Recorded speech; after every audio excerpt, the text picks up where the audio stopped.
En el aire de Radio Uruguay, inventamos entre todos la máquina de pensar.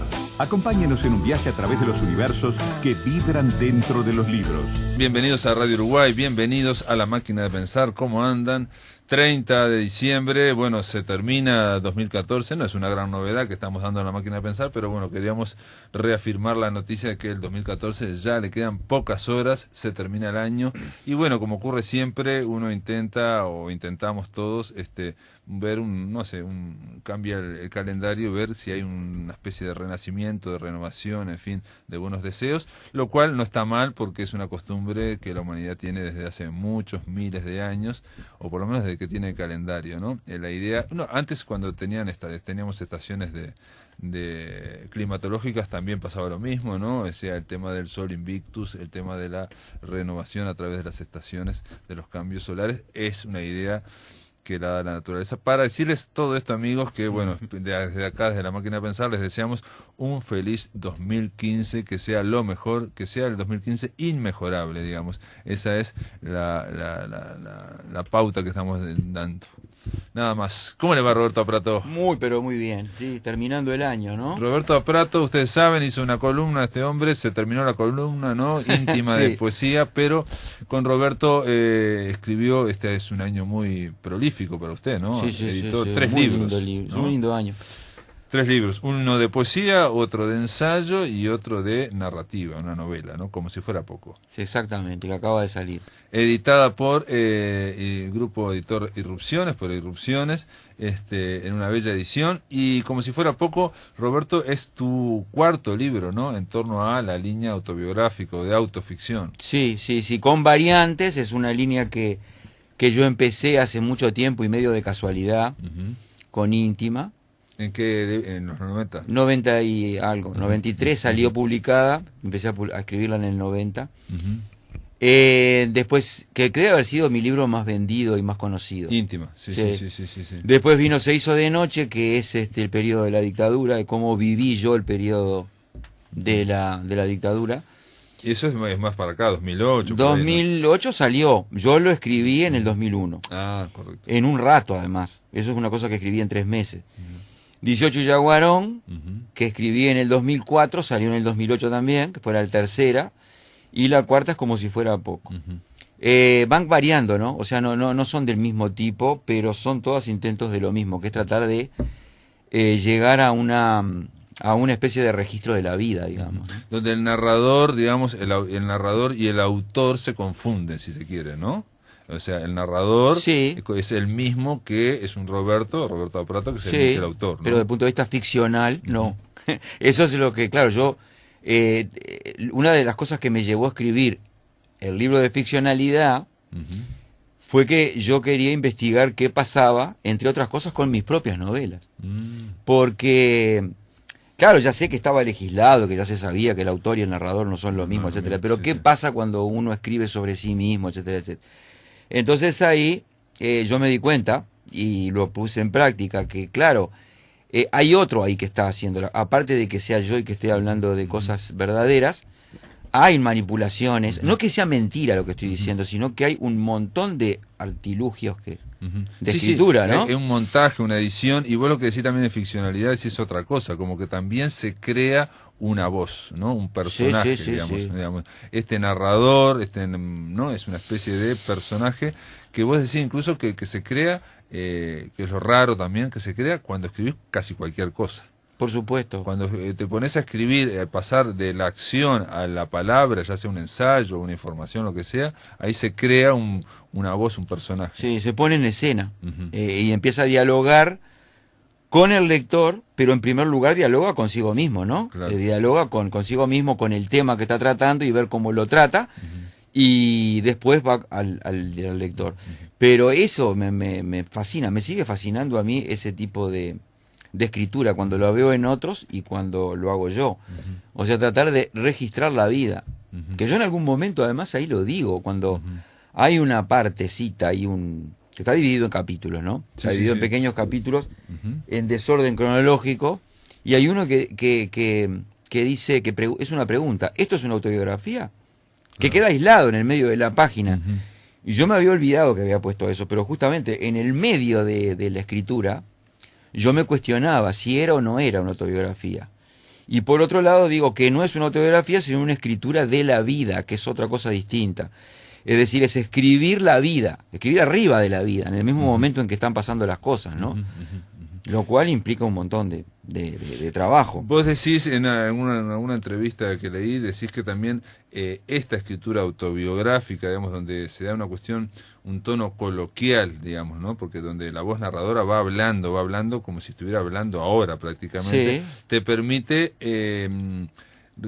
volver una y otra vez sobre la misma cosa, ¿no? Darle vueltas a la, ¿no? En torno Sí. a las cosas, sin, digamos, sin ese prurito que tiene un ensayo, ¿no? O algo más, digamos, más literario, más estético, donde las repeticiones no quedarían tan bien. No. Pero acá se habla de lo Sí, mismo claro. una y otra vez de distintos puntos de vista, y otra vez desde el mismo punto de vista, pero tratando de a ver qué carajo pasó acá, ¿no? Ni un ensayo, te diría, está bien, ni un ensayo, ni una novela con ficción.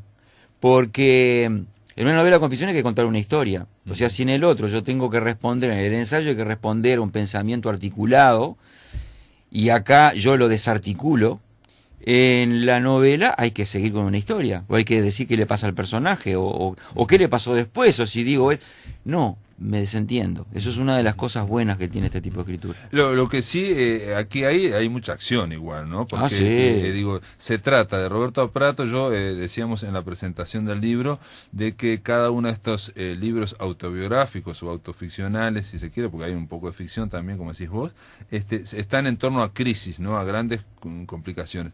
Ya lo dijo Borges en su momento, nadie se pone a escribir sobre la felicidad. Claro. Porque la felicidad está al final, ¿no? Pero no es un tema, porque hasta ahora por lo menos es muy difícil escribir sobre la felicidad. La literatura se da sobre la crisis, sobre el dolor, sobre cuando se quiebra algo, no se sabe para dónde agarrar. En este caso es el protagonista, un día se da cuenta, viendo la televisión, digamos, que su matrimonio está seco, hueco, acabado aparentemente, y bueno, y piensa que se puede liberar diciendo, bueno, esto se terminó, ¿no? Y ahí se desencadena una serie de cosas que caen... Que duraron muchos años. Como las tragedias griegas, Sí. caen de distintas partes, ¿no? O sea, porque no solamente se produce la disolución del matrimonio, digamos, ¿no? El divorcio, sino también la madre fallece al tiempo. Sí, y al después- poco tiempo. Y los hijos, todos los hijos, se van al extranjero. Sí, con la sí, madre. sí. Yo lo digo por ahí en algún lado, que yo es como si hubiera cobrado conciencia de mi vida como una novela mala, no como una novela de esas que pasan muchas cosas una atrás de la otra. Sí. Pero era mi vida, ¿no? Sí. Y se da esa visión que aparece muy bien, muy clara en tu novela, y que yo creo que es una sensación que a todo el mundo le ha pasado, que es cuando te están pasando cosas y vos te mirás desde afuera como si fuera una película. Sí. Yo no había tenido nunca esa sensación, y ahí la tuve, de que muchas veces me pasó y traté de rescatar todo ahí adentro, ¿no? O sea, este libro fue como diferente de los otros en la medida en que, de los otros autobiográficos, porque yo quise meterle el diente, hincarle el diente a cada una de las escenas que me había quedado grabada. Y esas escenas en las cuales yo veía que me pasaban cosas, y sobre todo veía cómo repercutían en mí esas cosas. Entonces me veía en la parada del ómnibus, o me veía tomando un whisky en un boliche, o me veía solo dentro del auto. Es decir, muchas situaciones en las cuales yo me veía a mí recibiendo toda esa carga. Sí, como si fueran, y en el libro están como si fueran escenas de cinematográficas, o como si fueran a veces pinturas, ¿no? O sea, hay un cuadro y se utiliza varias veces esa metáfora, la metáfora del cuadro, digamos, de que hay que distanciarse para ver, ¿no? El cuadro general, ¿no? Sí, un cuadro con muchos detalles, Claro, tipo con mucho. como uno de Blanes, una cosa así que... Sí, yo pensaba en esos impresionistas que de cerca Sí, se claro. ven una cosa y de lejos se ve digamos que hay un panorama. De cerca son todas manchas pequeñitas. Ahí está, perfecto, sí, los impresionistas. Y ahí, bueno, eso yo lo he vuelto a leer, aparte que lo leí muchas veces y lo corregí muchas veces. Ahora hace poco lo volví a leer todo y me di cuenta que es fuerte, ¿no? Es fuerte, es como hay muchos momentos en los cuales ya no importa tanto que me haya pasado a mí. O sea, es lo que es el objetivo, ¿no? Que no quede como que, bueno, esto le pasó a este, que me importa. Claro. Trasciende eso y se convierte en algo fuerte, Sí. conmovedor. Sí, de acuerdo. Yo te decía en la lectura que me pasó, digo, es lo que pasa con la lectura, ¿no? De estar leyéndolo y vi reflejado lo que le pasó a un amigo hace muy poco, ¿no? Digamos, que en un momento, bueno, le dijeron que ya no iba más el matrimonio. No lo dijo él, se lo dijeron a él y bueno, y quedó en la soledad más grande, y bueno, casi en el medio del campo, ¿no? O sea, una cosa muy fuerte.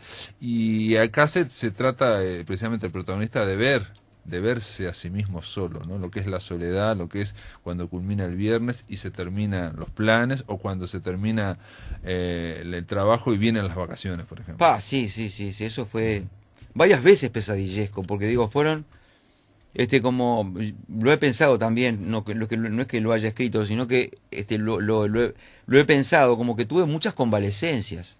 O sea, salía de una y me metía en otra, y me tenía que guardar cama, digamos, psicológicamente durante un tiempo, ¿no? Incluso el hecho del desorden cronológico hace que yo por lo menos como lector, no tenga muy claro cómo fue, sino que parece como una lluvia de meteoritos de distintos lados vienen cayendo, ¿no? Entonces, lo que hay es una gran desorientación de darle vueltas una y otra vez lo mismo. Una cosa que no dije con respecto a las otras novelas, y me parece que acá está más claro que en las otras, me parece a mí, digo, ¿no? Como lector, es que acá hay una intención de hacer poesía, ¿no? Me parece que hay una cuestión de cada capítulo termina abierto, ¿me explico? Intentando buscarle el vuelco poético a la Sí.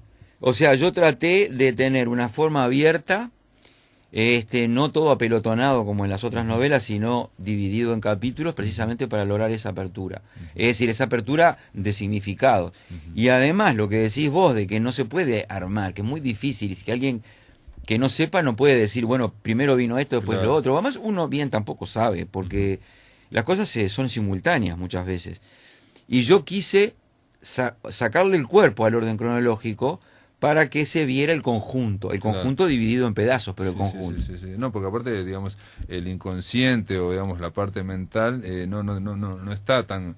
No vive en cronología. Nosotros no nos acordamos del 99, 98, 2001. Nos acordamos de eventos que a veces pasan un año, pasan dos, no sabemos cuánto se... Claro. De hecho, eso es lo que nos marca en la memoria, ¿no? También se da que hay un montón de citas de películas, ¿no? O sea, acá hay muchas referencias a música, a películas, a crítica a la cultura también, ¿no? Sí. Digamos, en todo este evento, en toda esta lluvia de meteoritos que te caía en la cabeza, digamos, al protagonista, el escape es la cultura. Sí, y la cultura como consumidor y la cultura como docente, porque yo no dejé de ser docente en toda esa época. Y no dejé de hacer nada. Al contrario, intensificaste. Sí, ¿no? y entonces taller, yo salía de un desastre afectivo y me metí en el IPA a dar clase. Y así con lo mismo, no. Bueno, está escrito en la novela, y digo, esto, digamos, esa sensación de actor, digamos, o de director de película y de cine que ve toda la escena, está cuando se va a dar una charla, unas clases, digamos, y te ves a vos mismo hablando perfectamente, ¿no? Sí. Desde afuera, ¿no? Totalmente. Adquirí una perspectiva diferente que bueno, la seguí teniendo a lo largo de los años, después que pasó este periodo y todo, verme actuando, tener un poco, ¿no? el insight, ¿no? Verme de afuera y ver cómo actuaba, cómo me repercutían los hechos, ¿no? ¿Y eso no puede ser un poco represivo, ahora se me ocurre? ¿Por qué represivo? Y porque te estás mirando vos mismo desde afuera, sí, y cómo actuás, a ver cómo luzco. Y estás evaluando, digamos, de alguna forma, no solamente las repercusiones sino a mí mismo. Sino sobre vos mismo, sí. Claro. Y lo que también hay es bueno, eso es obvio, es una gran conciencia de que esto es una escritura, digamos. Uy, sí, claro. ¿No? O sea, esto comienza también, confesión del lector, el inicio no me enganchó demasiado, ¿no? Pero cuando vi el final dije, es exactamente, tenía que empezar así, ¿no? O sea, sí, muy el final es extraordinario, a mí me gustó mucho, el final fue muy raro porque digo, pasó una cosa como que la escritura se fue soltando a lo largo de de los distintos episodios, como está escrito en varios momentos, varios periodos, yo lo fui dejando ser. Y después, cuando fui metiendo un episodio nuevo, me iba llevando el episodio y el lenguaje se flexibilizaba y se articulaba solo y descubría cosas. O sea, es bueno pensar qué es lo que pasa cuando uno hace algo que aparentemente no tiene nada que ver con la poesía, porque es escribir sobre hechos, sobre cosas bien poco poéticas, que es los hechos de la vida y las pérdidas y todo lo demás. Pero en la medida en que se pone a registrarlas, hay un esfuerzo hacia adentro igual al que se pasa cuando uno escribe poesía. Claro, y se va generando también la expresión poética. Claro, con todos los fracasos. Ahí las palabras van a... y muchas veces se ve que hay giros que están dictados más por el, digamos, por el aliento poético que por lo como viene la reflexión. ¿Me explico? No por la situación, sino porque ahí se busca un cierre poético, ¿no? Que sea, ¿no? Que abra, digamos, toda esa situación para distintas direcciones, ¿no? Claro, para distintas lecturas y para buscando, en muchos casos, consuelo también, ¿no? Consuelo escritural, porque es una cosa muy importante. Yo me consolaba con la escritura. Bueno, esto hay que decirlo, yo decía en la presentación y me parece importante, porque alguien me dijo que lo está leyendo también y que le gustó mucho, y bueno, me quedé con la idea de decírselo, al final no se lo dije, de que acá cuando hay una gran crisis humana, digamos, sobre una persona, ¿no? Nos pasa a todos, está siempre la tentación metafísica, es decir, ¿por qué me pasó a mí? Dios, ¿por qué me ocurrió a mí? Y sino también la tentación, digamos, más bien de echarle la culpa a los otros, la más paranoica del infierno son los otros, son ellos los que me hacen tal cosa. Esas dos tentaciones vos las eliminás, prácticamente no están nunca en el libro. No, porque había otra. Y está centrado solamente en la autoficción, o sea, te frenás cuando hablas de la tentación metafísica, decís que vas a las brujas, una vez fuiste a unas brujas, no sé qué, a unos otros, pero digo, la idea de buscar la explicación por el universo no está, ¿no? Por lo trascendente no está. Está frenada. No. La explicación está reprimida, diría yo. Yo me daba en ese momento y que me seguí dando durante mucho tiempo, era que en realidad yo era el que había hecho todo y que la culpa la tenía yo. Y por eso había que autoanalizarse, y entonces todo lo había hecho yo. Siempre se está autoanalizando, claro. Sí. Y tampoco hay, por eso, en este libro, que es una novela, sobre todo hay un gran personaje que es el protagonista, y los otros son personajes como más secundarios, ¿no? Donde incluso no tienen historia, digamos, actúan en el momento de la situación. Claro. Acá no hay, eso lo dijimos en la presentación, no hay cronología. Y no hay nombres propios. No hay nombres propios, no hay lugares con nombres propios, no hay locaciones, como dicen en el cine, digamos. Todo puede transcurrir en como está la tapa, ¿no? En una mesa de café abstracto. Es verdad.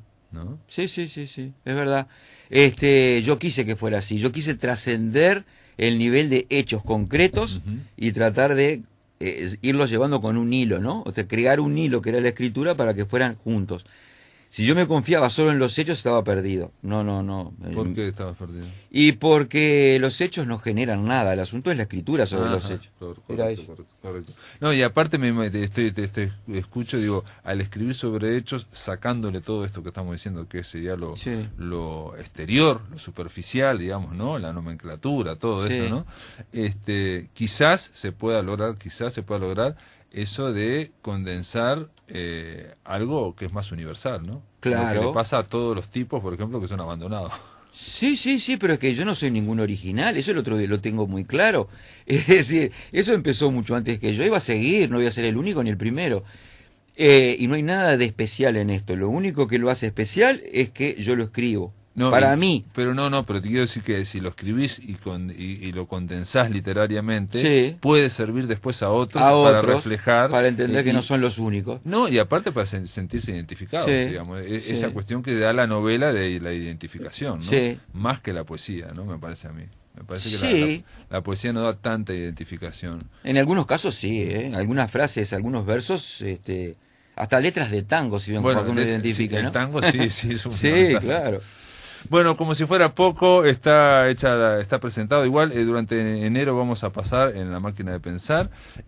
Nos tomamos unos días y vamos a pasar la grabación de la presentación como si fuera poco, así que vamos a hablar de nuevo de la novela. Digo, en los lugares donde está. Dale. Porque no son muchos los lugares donde está. Está en la Nacional, que es la librería que está dentro de la biblioteca. Sí. Y está en Libros de la Arena. Y va a estar en El Narrador, en una librería que queda en Pereira, Santiago, en Gabriel Pereira y Santiago Vázquez. Por ahora no hay otro lugar. Bueno, entonces ahí lo más referencial es la Nacional, ¿no? La Nacional. La Biblioteca Nacional, uno está ahí en 18 de julio, Sí, lo puede comprar. pero en enero no sé cómo están las cosas, yo qué sé. Bueno. Pero bueno, está en esos 3 lugares.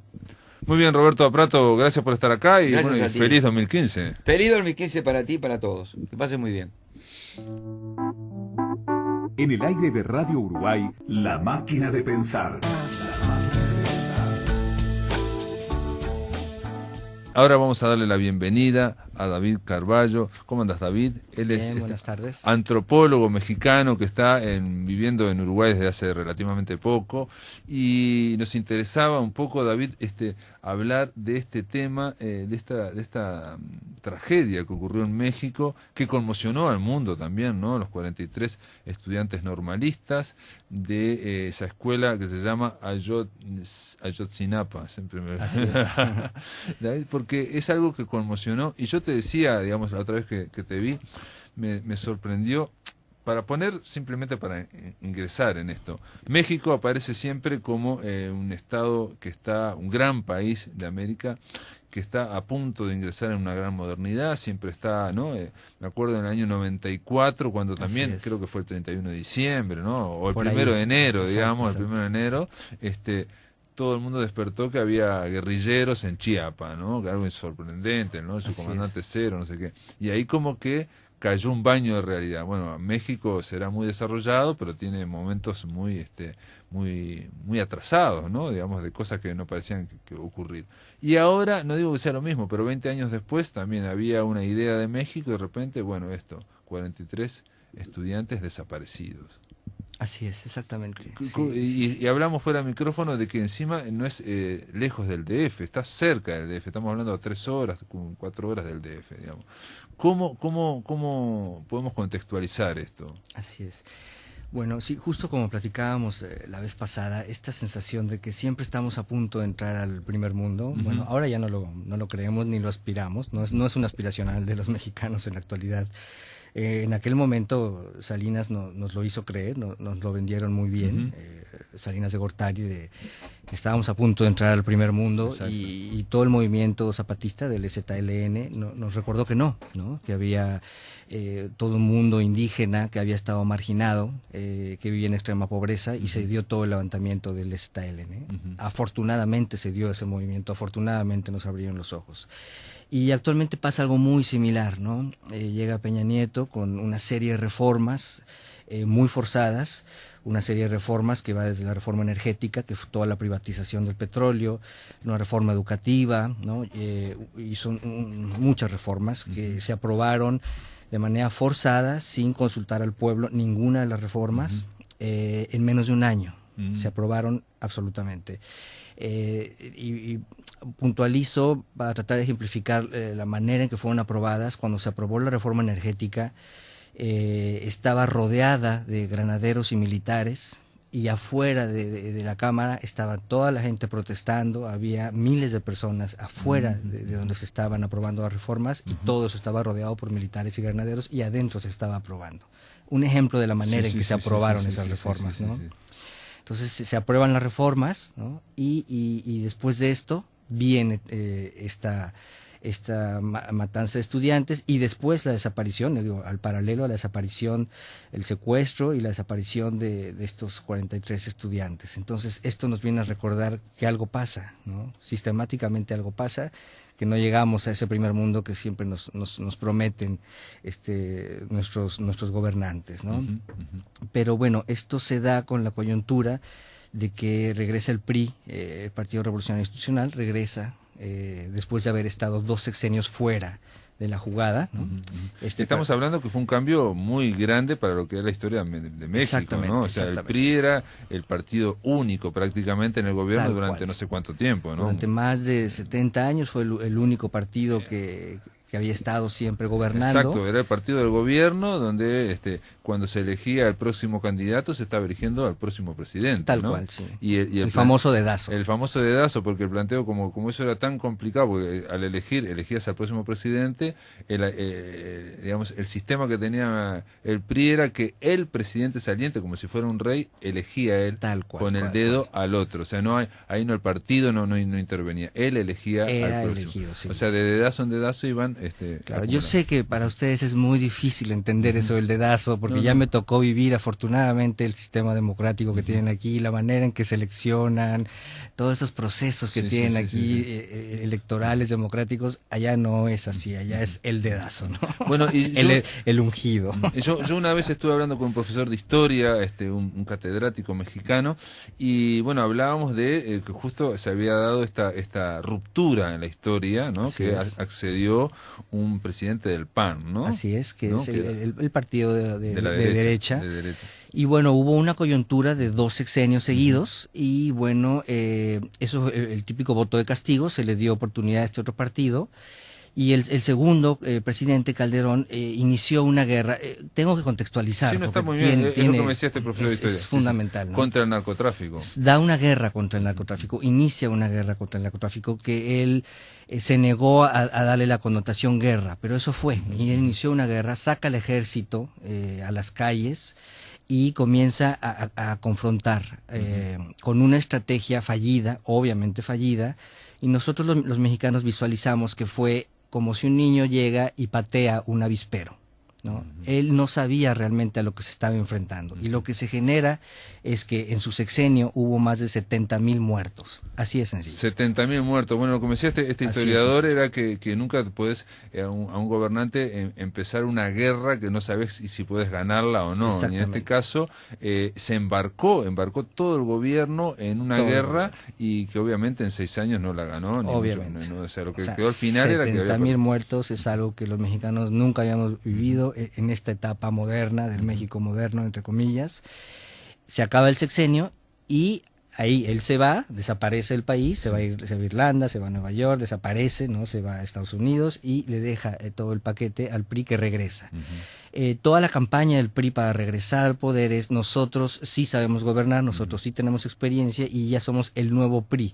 En este concepto de nuevo PRI, ellos manejan que ya no eran corruptos, que ya se habían modernizado, que ya la corrupción la habían dejado atrás, porque la corrupción siempre ha sido el gran problema del Partido Revolucionario Institucional, siempre lo han acarreado ese problema. Y bueno, viene todo el tema de la alianza con la televisora, con Televisa, ¿no? Esta alianza que hace el PRI con la televisora para poder llegar a la presidencia, ¿no? Esto se ejemplifica muy bien en esta película que se llama La dictadura perfecta, del director Estrada, que todavía no llega a Uruguay, que esperemos que llegue. Es una película independiente, donde se ejemplifica muy bien la alianza que hace el PRI con Televisa para poder llegar a la presidencia, ¿no? Donde se casa, el protagonista se casa con una estrella de las telenovelas, algo muy estratégico, con la reina. Esa es Peña Nieto, casado con una estrella, de las telenovelas, para poder conseguir el voto del pueblo, evidentemente, del pueblo alienado por las telenovelas. Una operación de marketing muy completamente gigantesca. Marketing político. Una gigantesca operación. Sí. No, obviamente. Estamos hablando del pueblo que ha sido históricamente alienado por la televisión. David, pero también estaba el tema de que, perdona que te interrumpa, pero digamos la izquierda, el PRD, no demostraba, digamos, demasiada fuerza expansiva. En un momento tuvo una fuerza expansiva con Cuauhtémoc Cárdenas, digamos, y después como que aparentemente se fue diluyendo. Entonces, es una suma de factores. Este historiador me decía, yo lo entrevisté, digamos, me decía, no, va a ganar el PRI, digamos, no hay ninguna, él no le veía ninguna posibilidad al PRD, y fue así. Efectivamente, así, ¿no? Una suma de factores. Si a ese le sumas el elemento, una televisora con mucho poder, y le sumas la reina de las telenovelas, y al presidente que se vendió como un presidente galán, guapo, que desgraciadamente, si a eso también le sumas el bajo nivel académico, el bajo nivel cultural que tiene el pueblo mexicano, ¿no? Que ahí traigo datos duros que ahorita los podemos ver. Bueno, fue un marketing político a la perfección, ¿no? Y Peña Nieto, entonces, ganó hace 2 años. ¿Cuánto hace? Gana hace 2 años. Hace 2 años. Y en estos 2 años... Gana hace 2 años. En un año se aprueban las reformas de manera forzada. Esa ofensiva tan grande que a su vez generó una reacción, digamos, de, por ejemplo, de estos estudiantes, digamos, a nivel de la sociedad civil, ¿o no? Eso fue fue posterior. En ese primer año, en la manera en que se aprueban las reformas, se hace una campaña mediática, tanto a nivel nacional como internacional, impresionante. O sea, la cantidad de millones de dólares que se gastaron, se compraron portadas del Times, de Guardian, de medios internacionales, una campaña impresionante, y se le llamó el momento mexicano. Salió en la portada del Times, incluso hasta una revista de rock que se llama los Rolling Stones, o sea, salió en todas las portadas del mundo y se le llamó el momento mexicano, ¿no? Y para atraer inversionistas, esa era la idea. Y justo como se privatizaba Pemex, ¿no? La empresa que nacionalizó Lázaro Cárdenas. Claro, en los 40, ¿no? Exactamente.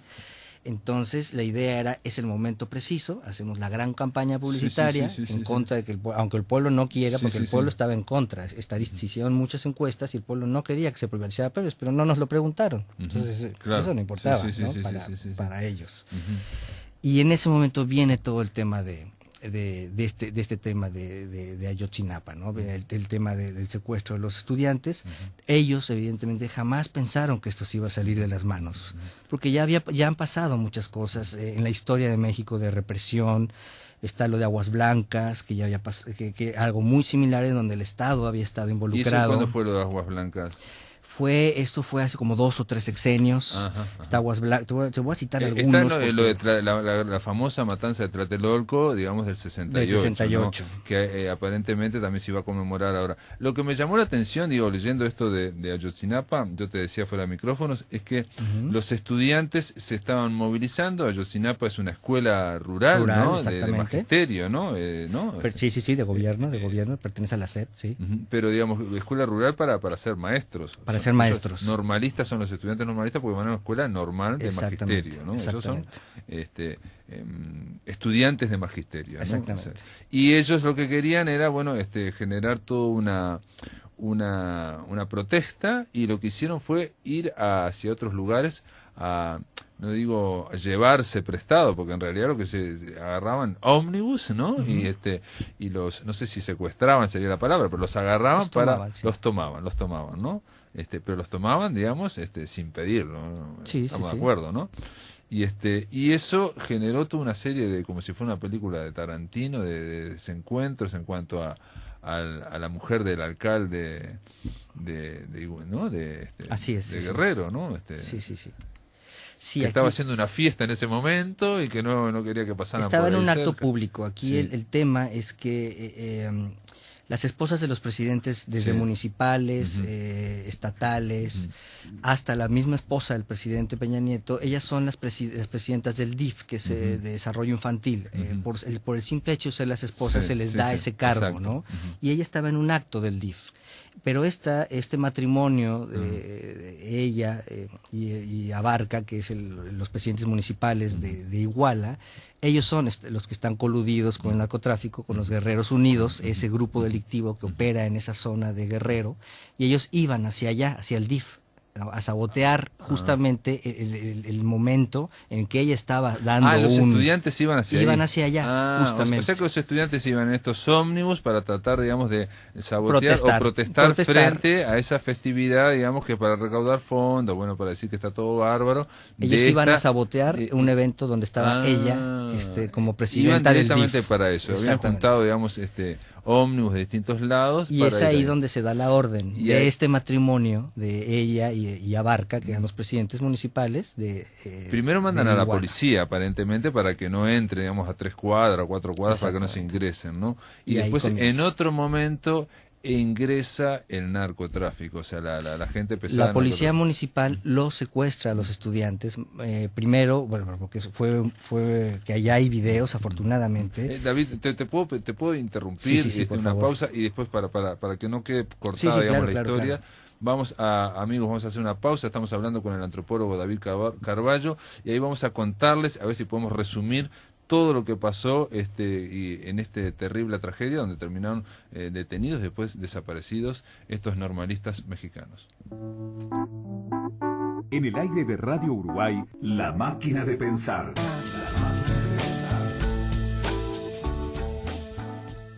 Bueno, amigos, estamos en La Máquina de Pensar, este tercer bloque, hoy 30 de diciembre, con el antropólogo David Carballo, en torno a esta masacre, a esta matanza de Ayotzinapa. Ayotzinapa, vuelvo a decir, es una escuela normal, rural, una escuela de magisterio, para estudiar magisterio. Estos muchachos tomaron un par de ómnibus de una ciudad cercana y fueron a tratar de protestar frente a esta fiesta o esta recaudación de fondos que había, digamos, por un lado, el presidente municipal, o sea, el intendente y su mujer, en torno a este DIF, que es una cuestión para la infancia, ¿no? Entonces van estos muchachos y este intendente manda primero a la policía y después llama al narcotráfico, porque este intendente estaba en tratos con el narcotráfico, ¿no? Eso ya está clarísimo, está aprobado, ¿no? Entonces, ¿qué pasa? Va la policía y toma a estos muchachos. ¿Cómo es?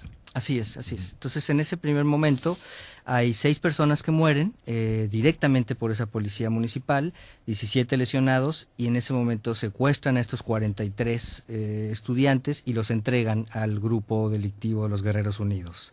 Hasta ahí hay un primer corte. El Murillo Karam, que es el procurador general, comienzan las investigaciones, hace posteriormente una declaración en donde quieren inculpar el Procurador General de la República solamente a la Policía Municipal, queriendo hacer creer que este es un asunto exclusivamente de la Policía Municipal, que ellos fueron los que se corrompieron ante el narco. Estaban coludidos con el narco, quiere decir que estaban en tratativas. Que estaban en tratos con el narco. Y entonces agarran a estos estudiantes y se los entregan a esta agrupación de narcotraficantes. Pero aquí lo importante es que el gobierno federal lo que quiere es tomar distancia y solamente hacer creer que los que estaban en tratos con el narcotráfico era solamente el gobierno municipal, ¿no? Después se vio que era, digamos, también el intendente, Abarca también estaba, sí, digamos, a eso me refiero. Sí. Directamente, los municipales. Directamente ese intendente, la alcaldía estaba totalmente filtrada por el narcotráfico. Más no los federales, más no los estatales. Correcto. Y no los militares, o sea,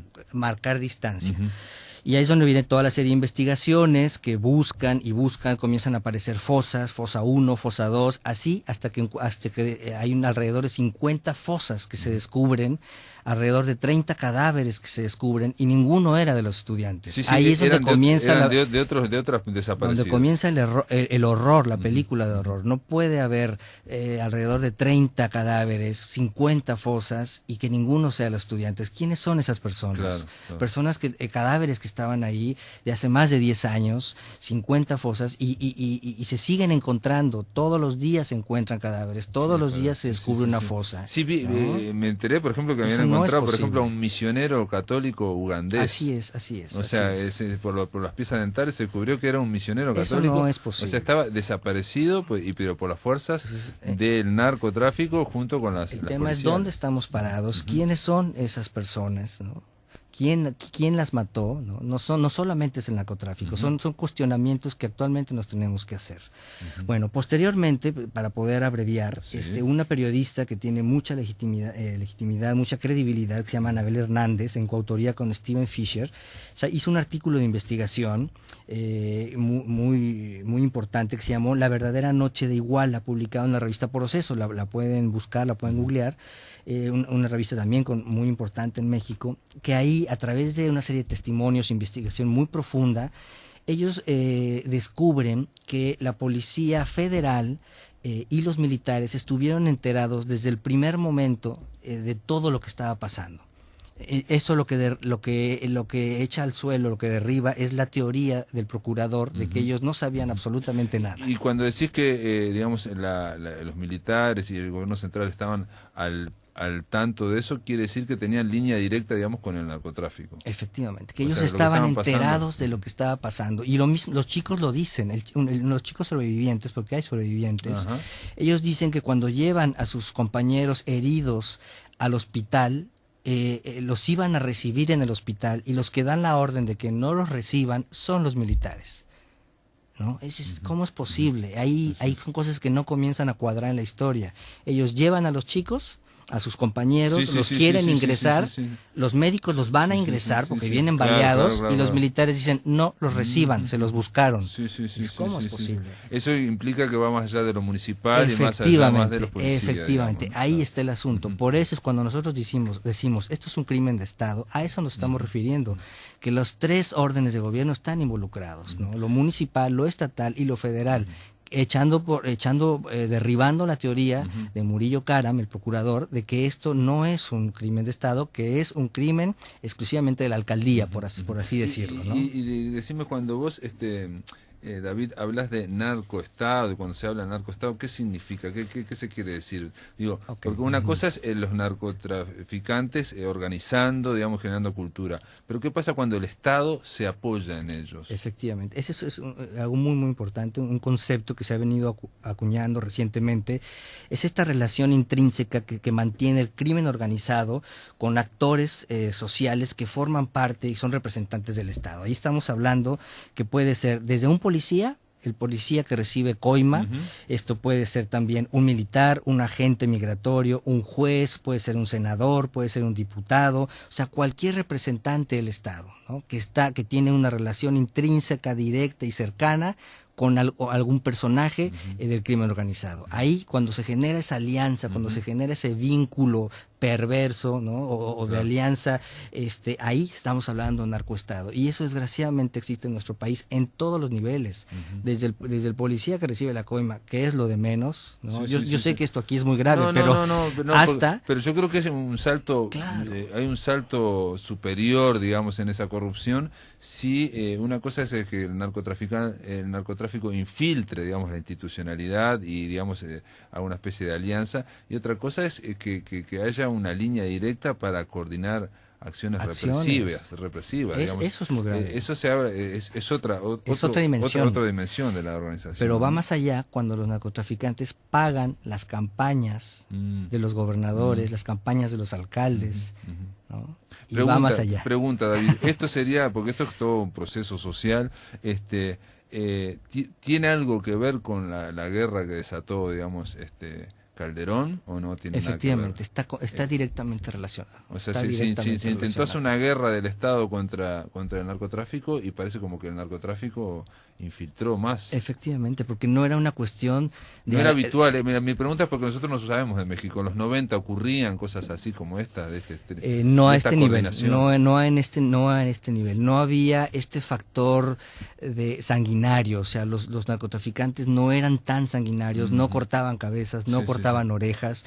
El negocio del narco exclusivamente era la distribución, la siembra y distribución de drogas, ¿no? Y tenían rutas muy establecidas. Y la idea era pasar la droga del otro lado, pasarla a Estados Unidos. Actualmente, como todo el mundo lo sabemos, lo he escrito en un par de artículos, el negocio del narco ha crecido, que ese es el tema.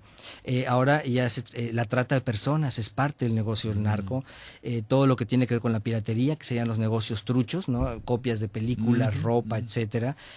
Pero también algo que es otra dimensión por completo, por ejemplo, en el estado de Michoacán, que es un estado que ya completamente perdido para el Estado y lo controla el narco, ya se dedica también a lo que es la siembra de aguacate, que es palta, de limón, y a la exportación de acero. Y uno se explica, ¿y cómo se dedican a eso? Llegan, secuestran los ranchos de palta, los ranchos de cítricos, todo lo que son las mineras, las secuestran a los empresarios y ellos comienzan a hacer todo ese negocio. Y por ejemplo, los chinos dicen, bueno, nosotros seguimos, a mí no me importa quién le compro, yo sigo comprando, sigo exportando, ¿no? Y sigo importando. Y bueno, han crecido el negocio del narco, no solo es la droga, es la trata de personas, es todo un tema. Pregunta, entonces, cuando te pregunto, la guerra que desató Calderón generó esto, ¿por qué generó esto? ¿Cómo se explica? Porque cambiaron se crearon subgrupos, ¿no? Crecieron los grupos. Por un desarrollo, digamos, de la propia... Exacto, se desarrollaron y se fortalecieron, grupos, digamos... Se fortalecieron unos, se debilitaron bélicamente, otros. ¿no? Bélicamente frente al Estado también, ¿no? Y se desequilibró el orden que estaba establecido, ¿no? Entonces hubo como un desequilibrio completo. Y para terminar, nos quedan 2 minutos nada más. Esta escuela normal, vos decís, es de Ayotzinapa, es rural, digamos, tiene una cierta, no sé si tendencia marxista o Así digamos es. comprometida, ¿no? Así es, sí. Que las escuelas rurales aparentemente Han hay sido una muy tradición, golpeadas, ha sido muy golpeada. muy golpeadas. Y esas resistencias que se crean, esas protestas, porque esto también de última tiene que ver con casi como un escarmiento, ¿no? Porque son 43 estudiantes que frente a lo que pretendían hacer es muy desmesurado, digamos, el escarmiento, ¿no? O sea, el castigo es terrible, ¿no? Desgraciadamente han sido históricamente golpeadas, ¿no? Después del apoyo que llegaron a recibir en la época de Cárdenas, en los años 40, a partir de ahí, posteriormente, llegaron a ser más de 40 escuelas rurales, actualmente son alrededor de 17, están con la idea de cerrar una más, han sido muy golpeadas, pero por su línea, ¿no? Por su compromiso social, Claro, por toda claro. la formación que tienen, por la manera en que forman a los estudiantes. Hay una cita muy linda que quisiera cerrar con ella, justamente de Raúl Isidro Burgos, que es el profesor que lleva la escuela, el nombre de la escuela, que dice: sembremos la semilla de la libertad en el campo virgen del corazón de los jóvenes. El deber es enseñar a nuestros alumnos a ser libres. Esto se lo dijo a la generación de 1964 a 1970. Una última pregunta. ¿Y qué pasa con, digamos, con lo que sería la propuesta progresista, digamos, ¿no? Porque este intendente encima era del PRD, digamos, lo que demuestra que el PRD estaba filtrado por el narcotráfico también, digamos, ¿no? Ya no era el PRI, ya no era solamente el PAN. ¿Qué pasa? ¿Cómo afecta? Mira, un poco, digamos? Eso ya es una cuestión muy personal. Da para otro programa, muy personal, sí. Hay un desencanto de los claro. jóvenes, de la población en general hacia la vida partidaria. ¿no? Hay como mucha desesperanza en cuanto a la vida partidaria. ¿no? Los jóvenes... No en la actividad, digamos, más social o además de protesta, en eso no hay. No, en eso no. En cuanto a la vida partidaria. Los jóvenes ya no creen en los partidos políticos. No va por ahí la solución, sino en la vida civil. ¿no? Eso. Muy bien, David Carballo, antropólogo mexicano, realmente fue da para conversar, para seguir conversando, Así porque es. digo, México es un país gigantesco y sobre todo uno cree que en estas cosas se está un poco reflejando el futuro también, ¿no? Estas cosas, Claro que sí. no hablamos de algo muy importante, toda la cadena de protestas que hizo a nivel mundial nunca había ocurrido, Jamás. Histórico. y eso también va a tener una repercusión, Es histórico, también va a tener claro. repercusiones Sí, sí, sí. en la imagen de México, que ellos, digamos, los mexicanos la cuidan, digamos, la política exterior mexicana es muy importante, siempre lo ha sido, ¿no? sí, sí. O sea que todo esto va a tener repercusiones. En algún momento capaz que te llamamos de nuevo para el año que viene para Claro que conversar sí. a ver cómo va esto. Gracias por estar Claro, acá. muchas gracias. Buenas tardes, gracias. Amigos, se terminó la máquina de pensar, que tengan un feliz 2015 porque mañana no va a haber máquina y en enero vamos a estar en contacto de nuevo como siempre aquí en Radio Uruguay a partir de las 20 horas. Que lo pasen muy, pero muy bien.